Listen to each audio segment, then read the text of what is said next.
बच्चों, आज हम लोग इलेक्ट्रॉनिक विन्यास निकालना सीखेंगे। हम लोग इलेक्ट्रॉनिक विन्यास कैसे निकालें वो चीज़ सीखेंगे। ठीक है, तो उसके लिए जो जो आवश्यक चीज़ें हैं वो मैं आपको बता दे रहा हूँ।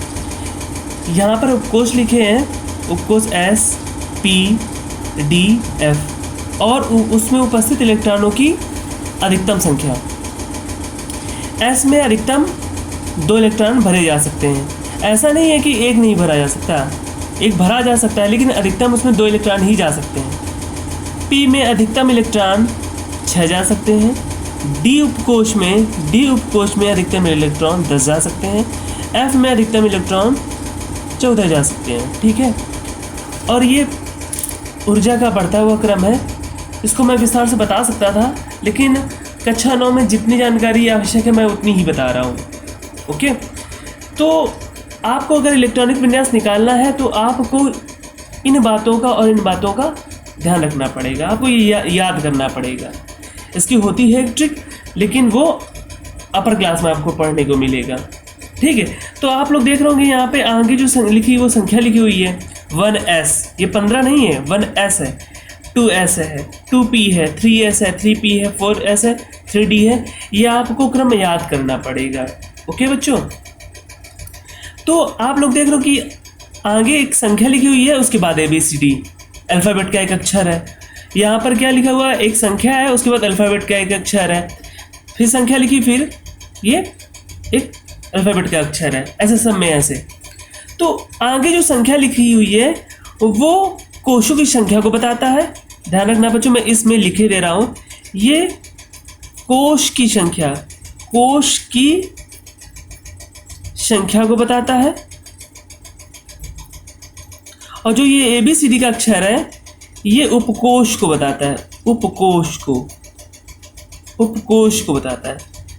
जैसे ये 2 है, ये कोष की संख्या है और ये उपकोष है, ये कोष की संख्या है, ये उपकोष है।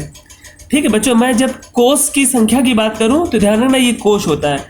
ठीक है, एक बात बच्चों और आप सीख लीजिए कि अगर हम पहला कोष कहें तो पहला कोष केवल यही होगा, क्योंकि ये पहला कोष, ये पहला अंक यही लिखा है। अगर मैं दूसरा कोष कहूँ तो दूसरा कोष क्या होगा, दूसरा कोष ये होगा। सोचो आप, दूसरा कोष ये नहीं होगा, दूसरा कोष ये पूरा होगा, क्योंकि दूसरा में 2 यहाँ पर भी लगा है और 2 यहाँ पर भी लगा हुआ है, तो ये दूसरा कोष है। याद रखना, मैं कोष की बात कर रहा हूँ। ठीक है, ये दूसरा पूरा कोष है। अगर मैं कह दूं कि दूसरे नंबर का S उपकोष, तो दूसरे नंबर का S उपकोष ये वाला होगा, और दूसरे नंबर का P उपकोष कह दूं तो P उपकोष ये वाला होगा, लेकिन दूसरे नंबर का कोष कहूं तो ये पूरा होगा। ठीक है, ये बच्चों ध्यान रखना, शब्दावलियों पे ध्यान दीजिए। कोष कहे तो कोष ये गिनती होती है, उपकोष कहे तो ये अल्फाबेट का अक्षर होता है। अगर मैं कहूँ आपका तीसरा उपकोष कहूँ ना, तो तीसरा उपकोष ये और ये होगा मिलाकर। वो तो जब आप इलेक्ट्रॉनिक विन्यास निकालेंगे तब आपको पता चलेगा। तो ये तीसरा उपकोष होगा, तीसरा कोष होगा, ये तीनों मिलाकर, क्योंकि इसमें भी 3, इसमें भी 3, इसमें भी 3 है। ठीक है बच्चों, अब मैं आपको इलेक्ट्रॉनिक विन्यास निकालना सिखा रहा हूँ। जैसे आपको सोडियम का इलेक्ट्रॉनिक विन्यास निकालना है, तो सोडियम का इलेक्ट्रॉनिक विन्यास निकालने के लिए इसका परमाणु क्रमांक पता होना चाहिए आपको। तो इसका परमाणु क्रमांक होता है 11। ठीक है, अब आपको मैं एक तरीके से बता रहा हूँ कि मान लो आपको मेला जाना है, और मेले में जाने के लिए आपकी मम्मी ने आपको 11 रुपये दिए, तो आपको 11 रुपये ही खर्च करने हैं। ध्यान रखना, अगर माँ ने, आपके पास एक भी रुपया नहीं था और आपकी मम्मी ने आपको 11 रुपये दिए, तो आपको केवल इजाज़त 11 रुपये खर्च करने के लिए ही है। तो आप कैसे खर्च करेंगे, पहले इसमें देखिए 1S, तो 1S, तो इसमें कितने रुपए खर्च कर सकते हो आप। S है तो इसमें कितने खर्च कर सकते हैं, अधिकतम 2, तो यहाँ पे 2। ठीक है, इसके बाद क्या है बच्चों, 2S है तो इसमें कितने खर्च कर सकते हो, इसमें भी S है तो इसमें भी आप 2 खर्च कर सकते हो। इसके बाद क्या है, 2P है, तो 2P, इसमें कितने खर्च कर सकते हो आप, P में 6 खर्च कर सकते हैं, P में 6। लेकिन इस बात का भी ध्यान रखना कि आप जो ये इलेक्ट्रॉन खर्च कर रहे हो, तो आपको मम्मी ने कितने रुपए दिए थे, 11 रुपए, आप 11 ही खर्च कर सकते हो। तो 2 2 4 6 10। बेटा एक बात याद रखना, इसी क्रम में बढ़ना है, पहले 1s फिर 2s फिर 2p। अब 2p के बाद क्या आएगा, 3s आएगा, तो इसमें 3s में जाएगा। तो 2 2 4 6 10। अब मम्मी ने दिए थे 11 रुपए, हमारे पास खर्च हो गए 10 रुपए, तो कितने बचे, 1 रुपए बचा। तो यहाँ पर 1 इलेक्ट्रॉन हम भरेंगे। तो आप लोग ये सोच रहे होगे कि यस में तो सर ने बताया था कि एस में तो 2 जाते, आपने तो 1 भर दिया। तो बच्चों मैंने बताया था एस में अधिकतम 2 जा सकते हैं, कम से कम की कोई लिमिट नहीं है, आप 1 भी भर सकते हो। पी वाले में आप 1 भर सकते हो, 2 भर सकते हो, 3 भर सकते हो, 4 भर सकते हो, 5 भर सकते हो, लेकिन अधिकतम 6 ही भर सकते हो। डी वाले में अधिकतम 10 भर सकते हो, 1 भी भर सकते हो, 2 3 4 5 6 7 8 9 10, लेकिन 10 से 11 नहीं भर सकते हो आप, ठीक है। एफ में अधिकतम 14 भरा जा सकता है। तो आपका ये इलेक्ट्रॉनिक विन्यास निकल आया। लेकिन इसको हम और आगे वाली फॉर्म में लिखेंगे। तो इसमें लिखना ये होता है पहले कोष में कितने इलेक्ट्रॉन है, पहले कोष में तो पहला केवल यही है, तो पहले कोष में 2 इलेक्ट्रॉन है, कॉमा दूसरे कोष में टोटल कितने इलेक्ट्रॉन है, तो दूसरा कोष ये भी है, चूंकि इसमें भी 2 लिखा हुआ है, ये 2 लिखा हुआ है ना, तो ये भी 2, तो दूसरे कोष में टोटल इलेक्ट्रॉन कितने हैं, तो 6 2 8 है। तीसरे कोष में कितने इलेक्ट्रॉन है, 1 है। तो ये आपका इलेक्ट्रॉनिक विन्यास कंप्लीट हो गया। आपको मैं एक उदाहरण से और बता रहा हूँ, जैसे आपको निकालना हुआ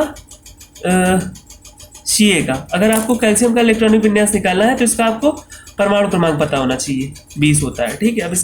अब ये समझो आपकी मम्मी ने आपको 20 रुपए दिए, तो 20 रुपए दिए हैं, तो 20 रुपए ही आप खर्च कर सकते हो।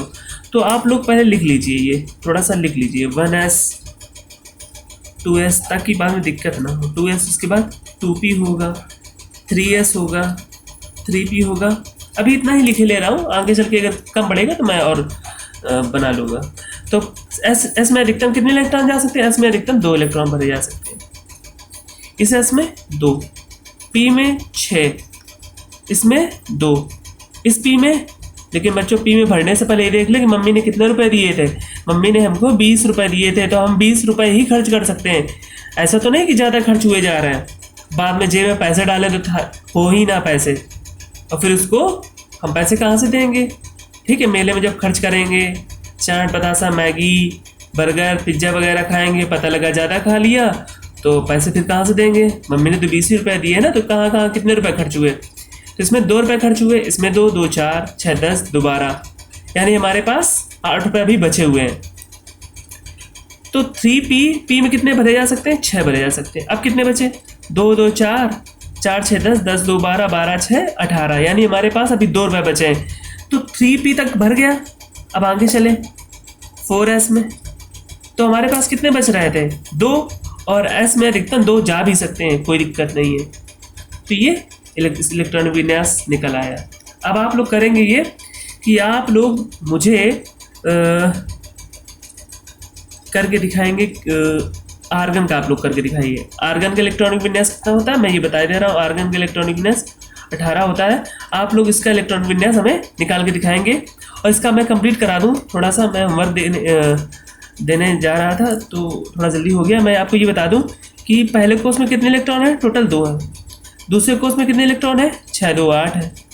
तीसरे कोर्स में कितने इलेक्ट्रॉन है, तीसरा यहाँ से यहाँ तक है ना, तो तीसरे कोर्स में 6 2 8 है। चौथे कोर्स में, ये चौथा कोर्स हुआ, इसमें इलेक्ट्रॉन 2 है, तो इसका इलेक्ट्रॉनिक विन्यास ये निकलेगा। तो आप आर्गन का भी ऐसे करके मुझे दिखाइए, ठीक है।